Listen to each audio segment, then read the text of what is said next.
Hello, welcome to The Buzz. On this episode, we're going to take you to a few little known preserves. These may be tucked away and hidden gems, but they are so worth exploring. We'll also take a moment to sit back and listen. I'll go through 5 bird songs from our Singing Summer residents. Get ready to explore uncharted lands and songs on this episode of The Buzz.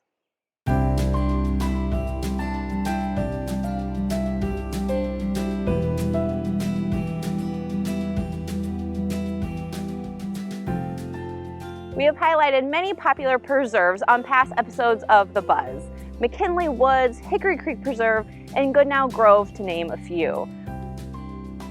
We've also done an entire episode from a bird's eye view of the preserves using our drone. But this time we want to give a little shout out to the little known preserves. These hidden gems may not be huge, but they're still worth exploring.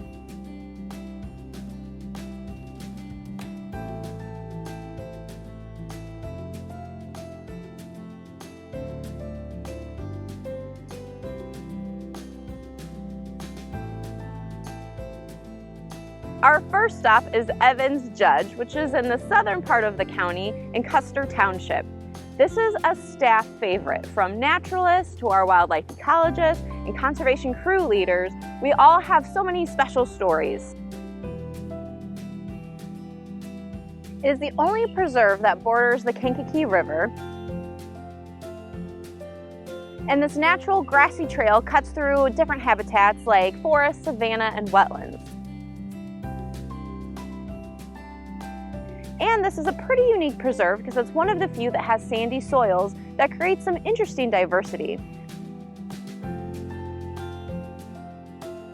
For example, this preserve has the only naturally occurring population of Queen of the Prairie flower, which has gorgeous pink plumes.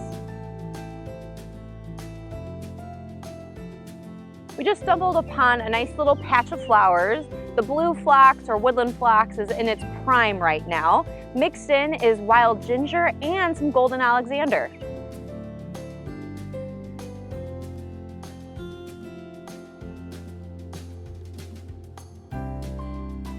The district has been removing invasive species and burning, and been seeing more and more plants come back to this habitat, including this one. It's one of my favorite wildflowers is bloodroot.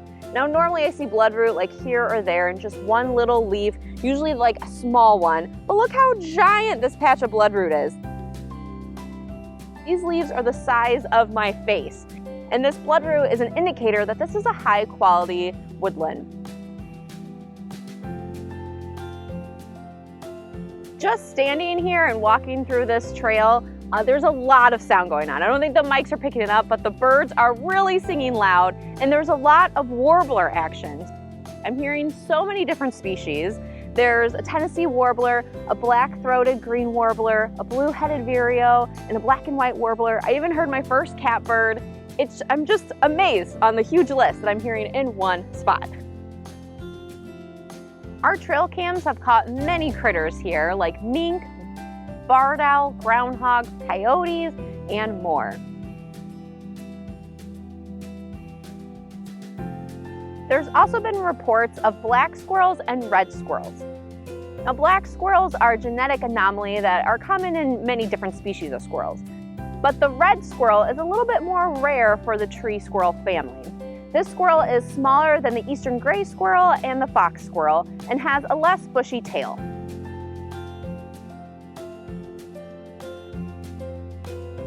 Because of these sandy soils, it does bring out some unique species, like the sassafras tree. It's one of my favorites because it has 3 different leaf types, and if you scratch the little stem, it smells like Fruit Loops.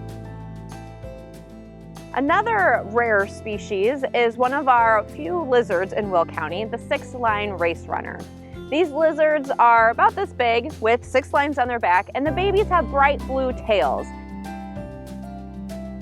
They're usually scurrying around the sand or basking on summer sunny days. Here's my final thoughts on Evans Judge.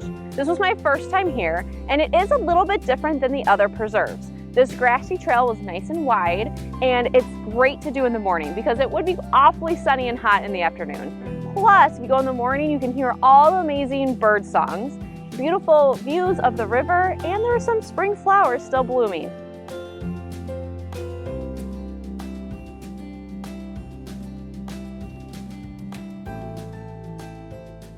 Next, we're going to be heading out east to Raccoon Grove.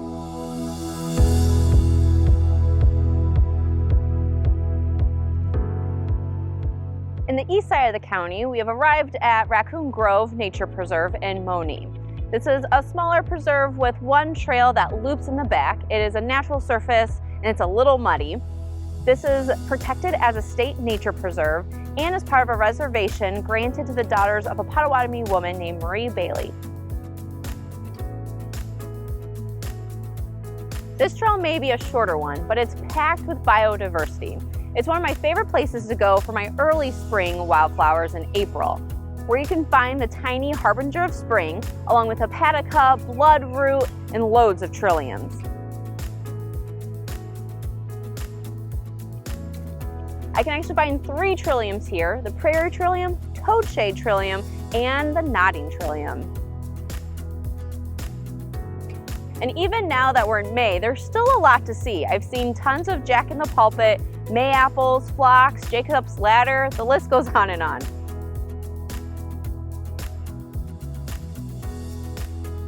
This is so exciting. There is a large patch of that nodding trillium or drooping trillium.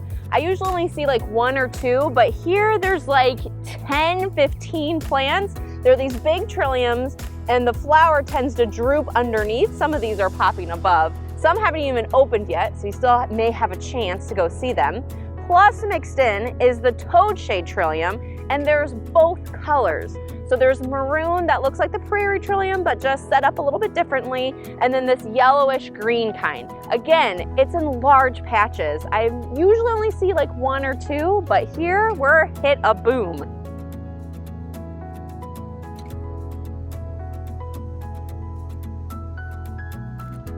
However, my absolute favorite time to visit Raccoon Grove is in the fall.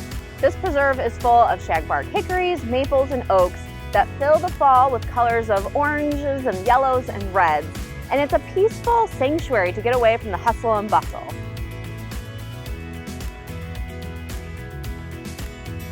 This is not a drill.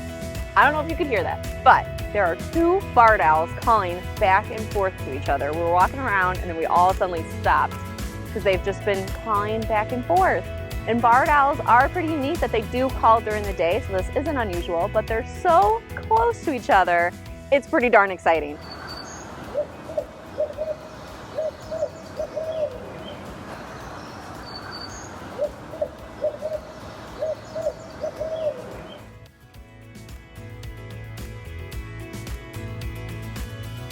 This is one of those preserves where you can just kind of take your time, walk slow, be immersed in these big trees and lush green grounds, and just take it all in. See all the details, find the flowers, find the fungus, it's all there. And the best part about this preserve to me is the fungus. It is the best place to find mushrooms. I've had great hikes here where I've seen tons of different species. Between the bracket fungus, jelly fungus, coral fungus, and so much more.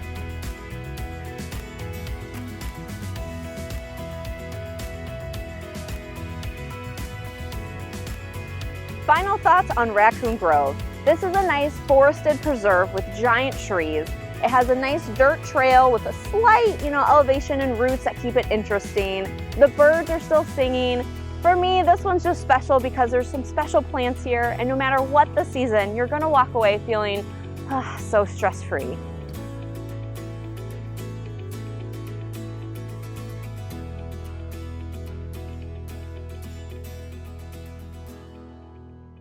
Next, we're heading up north to Kipatah Preserve.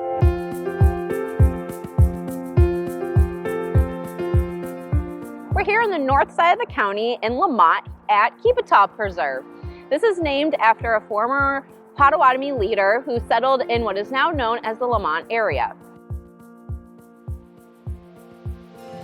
This preserve is famous for its panoramic, scenic views overlooking the Des Plaines River Valley on a 60-foot tall bluff.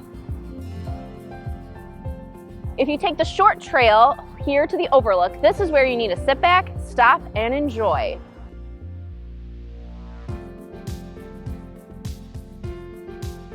Across the way, it's right over my shoulder, you'll see a single smokestack from an old kiln. This smokestack and the bluffs gives us a glimpse of the past of how Quibdó was involved in the industry. This area was once part of the Western Stone Company, which was the largest of its kind in America. This company was responsible for dolomite limestone quarries with 6 sites along the Des Plaines River, operating in 1830s and 40s.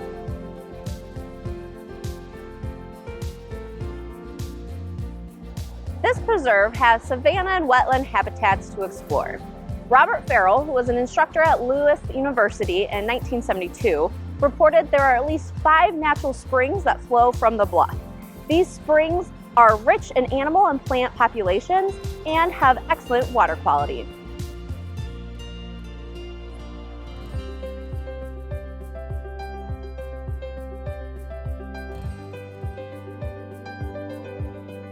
We're near the intersection of Centennial Trail meets Veterans Memorial Trail. And here on Veterans Memorial Trail, you might have passed it without even realizing it was Quibdó. You can get a great view of that smokestack. Throughout the year, Quibdó Preserve will come alive with different flowers blooming in their seasons. It's also a great place to go birding. We've heard lots of things chirping, and there's even been reports of sandhill cranes flying overhead. Down here in the lower valley area, there's lots of these little wetlands and creeks pockets all mixed in. And this is a great place for the federally endangered Hines emerald dragonfly. This is a big deal because they're not found in many preserves and they need very specific conditions with high water quality. My final thoughts on Quibdó Preserve. This one is truly unique. There is no other views like it in the county. When you're up tall on that 60-foot bluff and you can see all the trees and kind of just the whole land, it's almost like Lion King where you can see the whole area. It's quite unique, and I can imagine all this coming alive in a few more months with the summer flowers, so make sure to add it onto your list.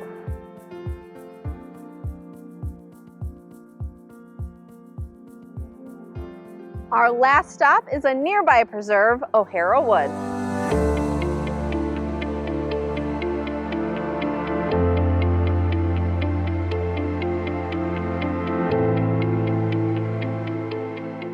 The thing about O'Hara Woods is that it's a little tricky to find.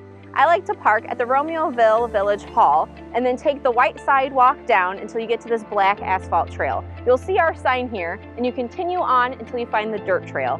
That's where all the good stuff happens. And it does get muddy when it rains, so make sure you're ready to get your boots a little dirty. O'Hara Woods is located in Romeoville and is best known for its explosion of Virginia bluebells late April and early May. And I know I can get excited very easily, but when I say explosion, this is no exaggeration. The first time I came here and saw it in peak, I was speechless. There is just blankets of bluebell everywhere. And here we're probably towards the very tail end, but there's still blue everywhere you look. A newer highlight was found in 2022 with a report of Harbinger of Spring found here in O'Hara Woods. Even though this plant is small, it really does indicate that these woodlands are high quality.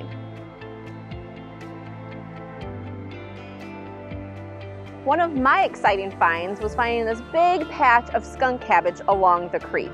And I only know that in one other place, so this was pretty exciting to see the big old leaves. You break them open and they smell like skunks. Another personal new species for me was purple cress that looks awfully a lot like toothwort. And along with the animals, you can find good places for deer that look very picturesque in all the bluebells, plus all your other regulars like squirrels, raccoons, foxes, you name it.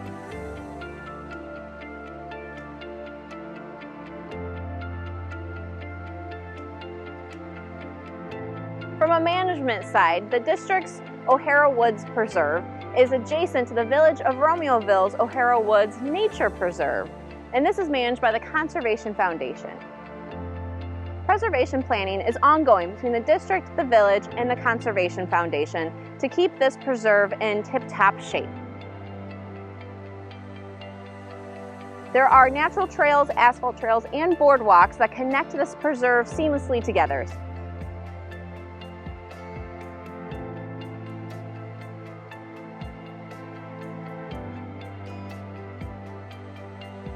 My final thoughts on O'Hara Woods is that this one has just made me angry. I'm angry that I didn't know about it sooner. It's so beautiful. The blankets of bluebells are just jaw-dropping. But even when those are gone, this is still a nice little preserve nestled in neighborhoods and near works. And it's somewhere we can just escape, walk around for a day, and explore.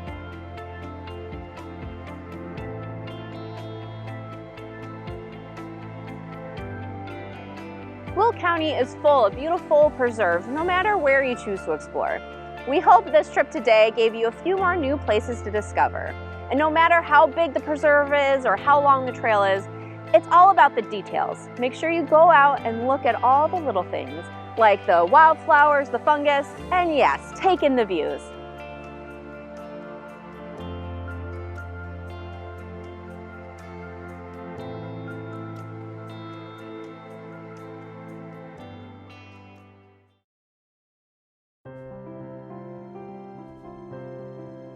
And now let's take a moment to get a closer look at two of our newest bald eagles. The kids sure are growing up fast. Here's what they looked like 5 weeks ago when they were barely visible in the nest. And here they are now, standing tall. Based on our observations, they're approximately 8 weeks old. Now, they are moving around the nest and gaining more confidence in their movements. The parents may not always be right there with them, but often are nearby. We observed one of the adults perched in a branch just above the nest and partially obscured.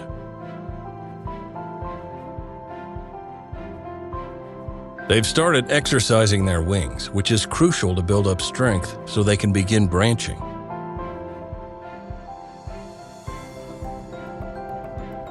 They'll soon start venturing out onto nearby limbs with short flights to further build up strength. At about 12 weeks old, they'll be ready to fly and will start leaving the nest, exploring the nearby area. But they'll remain under the parent's supervision well into the fall.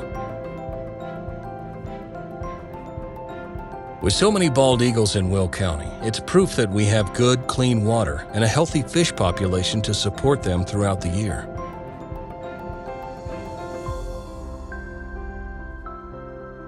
If you see a bald eagle while hiking, take a moment to appreciate these majestic birds, but please keep your distance.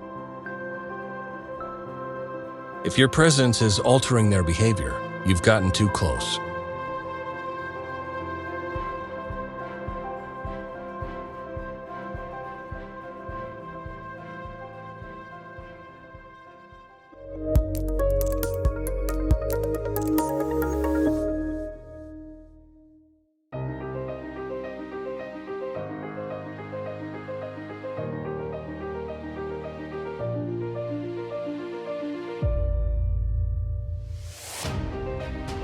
The benefits are great when you invest in nature by donating to the Nature Foundation of Will County. You can help protect our precious habitats and restore natural areas back to their native state. Provide educational opportunities to unlock the natural world for present and future generations. Support diversity and inclusion so everyone can experience the magnificence of nature.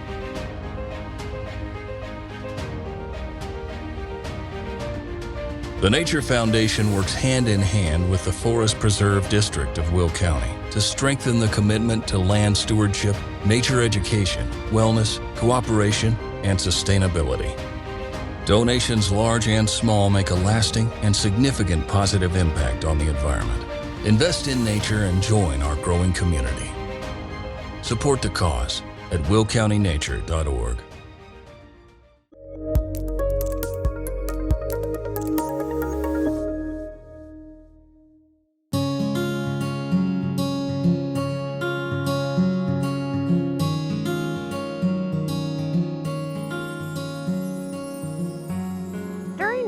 our summer bird residents are returning from their wintering grounds.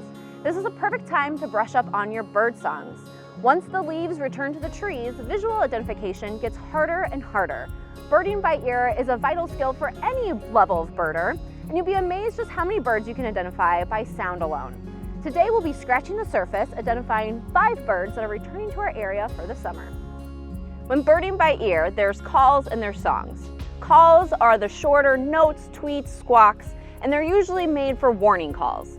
And then there's songs. Those are the longer whistles, memory phrases, and that's usually to attract a mate.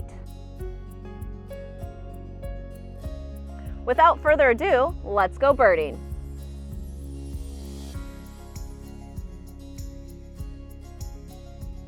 At first glance, an eastern towhee may trick you to thinking it's just another robin, but in closer looks, they do have different appearances. The eastern towhee males have dark black heads and backs with rusty orange sides and white bellies. The females have lighter brown heads and backs. They like to be along forest edges and open fields, but I've also seen them in our bird feeding areas along the ground.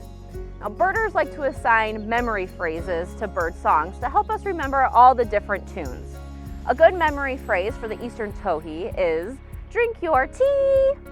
And sometimes that first note, that drink, may be called twice.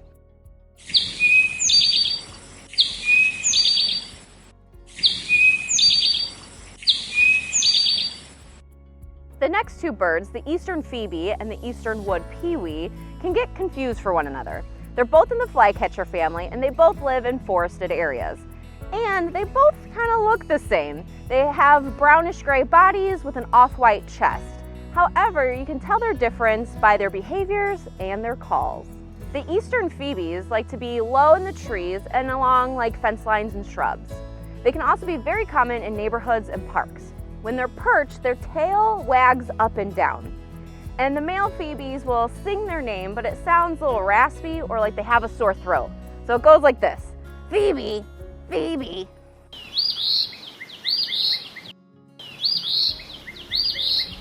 The eastern wood pewee tends to sit high up in the trees and they're waiting for insects. So you'll see them perched, they'll fly out, catch some food, and then fly back to that same perch. Those males sing their name, but in a much sweeter tone than the phoebes. They sing pee-wee, and if an intruder comes too close to a wood pewee, sometimes you'll hear a very sharp trill of the pee.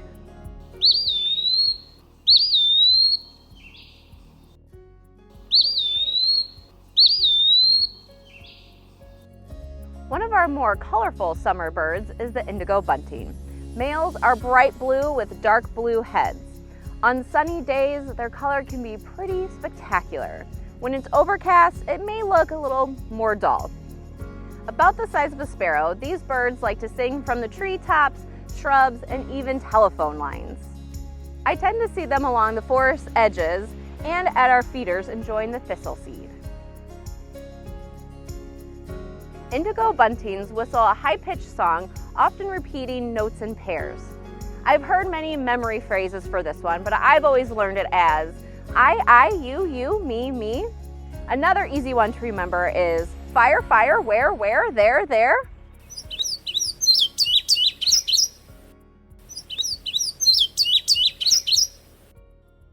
An indigo bunting's tune may vary because the young males learn it from local males. This creates a song neighborhood, meaning that the song in one side of the county may sound a little bit different on the other side of the county. One of my favorite calls in the summer belongs to the gray catbird. Like the name suggests, this robin-sized bird is all gray, kind of a slate gray, with a black cap. And in the name, it indeed sounds like a cat, being described as a raspy mew. Now, I think it sounds like, Eric! Eric! I was at the nature center one day hearing this call sounding like the name Eric, thinking that Eric the kid was lost or we lost a parent Eric, and I just couldn't figure out why no one was finding Eric. Turns out it was the catbird. The catbird song is a little bit more complicated. It's an imitator, so it picks up different bird phrases from other species and strings them along into one song. Sometimes they'll even use frog calls or mechanical sounds. Now the pattern is a little random, but it could be repeated.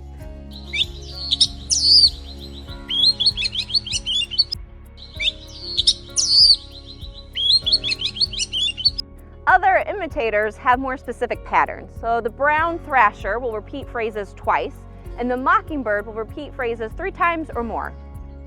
Learning bird songs can seem intimidating at first. If you want some help, I recommend downloading the Merlin Bird ID app created by the Cornell Lab of Ornithology. This app can help you with visual ID and sound ID. On a noisy day, let the app run and you can see the birds being identified and highlighted right before your eyes. Another thing I like about this app is that it saves all your sound recordings, so you can always revisit what you heard and test yourself with the calls. One of my personal tips is to learn a bird one at a time, practice and quiz yourself, and then soon you'll learn a whole symphony of birds.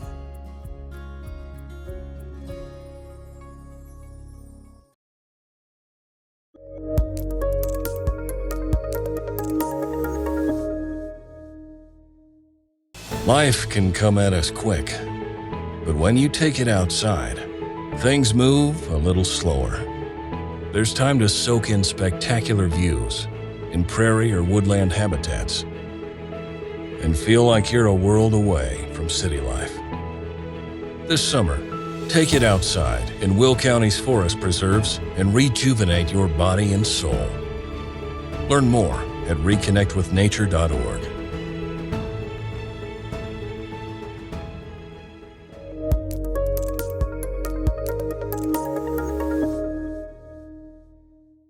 Quiz time. Who sings "Drink Your Tea"? If you're thinking Eastern Towhee, then you're well on your way of becoming a birding by ear expert. We hope you enjoyed these peeks of bird songs and little known preserves. But the best way to experience them is on your own outside. So make sure you map your next adventure at reconnectwithnature.org for the preserves and the trails in your area. I hope to see you out in a new hidden gem of a preserve. But until then, I'll see you next time on The Buzz.